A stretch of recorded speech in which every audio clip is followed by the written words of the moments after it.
अथ श्री वचनामृतम। પછી સ્વામી શ્રી સહજાનંદજી મહારાજ બોલ્યા છે, સાંભળો, સર્વને એક પ્રશ્ન પૂછીએ છીએ. ત્યારે સર્વ હરિભક્તે હાથ જોડીને કહ્યું છે, પૂછો. ત્યારે શ્રીજી મહારાજ બોલ્યા છે, અજ્ઞાનીમાં અતિશય અજ્ઞાની તે કોણ છે? પછી તો સર્વે વિચારી રહ્યા પણ ઉત્તર કરી શક્યા નહીં. પછી શ્રીજી મહારાજ બોલ્યા છે, લ્યો અમે જ ઉત્તર કરીએ. ત્યારે સર્વેએ રાજી થઈને કહ્યું છે, હે મહારાજ, તમથી જ યથાર્થ ઉત્તર થશે, માટે કહો. પછી શ્રીજી મહારાજ બોલ્યા છે, આ દેહમાં રહેનારો જે જીવ છે તે રૂપને જુએ છે અને કુરૂપને જુએ છે, તથા બાળ, યૌવન અને વૃદ્ધપણાને જુએ છે, એવા અનંત પદાર્થને જુએ છે. પણ જોનારો પોતે પોતાને જોતો નથી અને કેવળ બાહ્ય દ્રષ્ટિએ કરીને પદાર્થને જોયા કરે છે, પણ પોતે પોતાને જોતો નથી. તે જ અજ્ઞાનીમાં અતિશય અજ્ઞાની છે.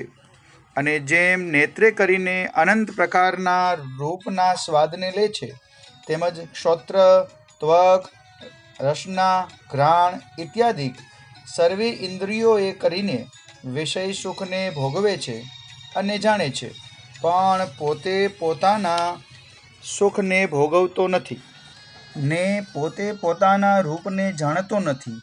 એ જ સર્વ અજ્ઞાનીમાં અતિશય અજ્ઞાની છે, અને એ જ ઘેલામાં અતિશય ઘેલો છે, અને એ જ મૂર્ખમાં અતિશય મૂર્ખ છે, અને એ જ સર્વ નીચમાં અતિશય નીચ છે. ત્યારે શુકમુનિએ આશંકા કરી છે, પોતાનું સ્વરૂપ જોવું તે શું પોતાના હાથમાં છે?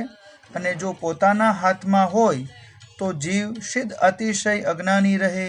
ત્યારે શ્રીજી મહારાજ બોલ્યા છે, જેને સત્સંગ થયો છે તેને તો પોતાના જીવાત્માનું દર્શન પોતાના હાથમાં જ છે, અને કે દાડે એણે પોતાના સ્વરૂપને જોયાનો આદર કર્યો ને ન દીઠું. અને એ જીવ માયાને આધીન થકો પરવશ થઈને તો સ્વપ્ન અને સુષુપ્તિ અવસ્થામાં અંતરદ્રષ્ટિ કરીને જાય છે, પણ પોતે પોતાને જાણે કોઈ દિવસ પોતાના સ્વરૂપને જોવાને અંતરદ્રષ્ટિ કરતો નથી.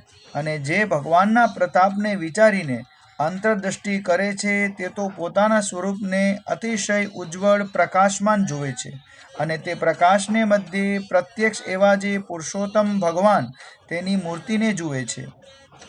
અને નારદ સનકાદિક જેવો સુખીઓ પણ થાય છે. માટે હરિભક્તને તો જેટલી કસર રહે છે તેટલી પોતાને આળસે કરીને રહે છે. ઇતિ વચનામૃતમ. જય સ્વામિનારાયણ.